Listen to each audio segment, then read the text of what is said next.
After બિફોરમાં જબરજસ્ત ફરક પડ્યો છે અને ગાદી પણ જનરેટ માંડી હતી ચાવા.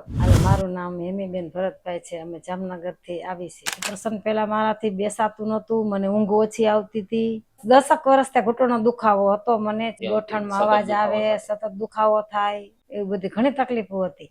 જરાય હાલી તો દુખાવો ખૂબ થતો હતો અને મેં ઓપરેશન કરાવ્યું. અત્યારે 6 મહિના થયા. અમે MRI માટે આવ્યા હતા.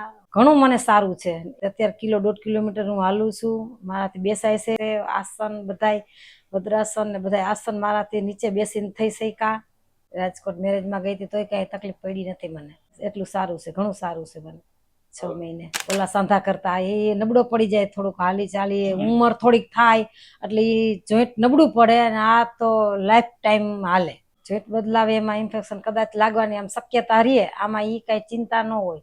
અમે ઘણા બધા ડોક્ટરોની વિઝિટ કરી.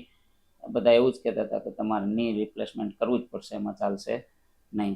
રેસ્ટોની હોસ્પિટલની ક્લિપ જોઈ એમાં અમને એવું જાણવા મળ્યું કે ની રિપ્લેસમેન્ટ ન કરાવો તો તમારો કુદરતી સાંધો બચી શકે છે. ફાયદો થયો છે. ચાલવામાં, બેસવામાં, યોગાસનો કરી શકે છે, વજ્રાસન પણ બેસી શકાય છે. ઘણું બધું સારું છે. એટલે રેસ્ટોની હોસ્પિટલનો હું દિલથી આભાર માનું છું.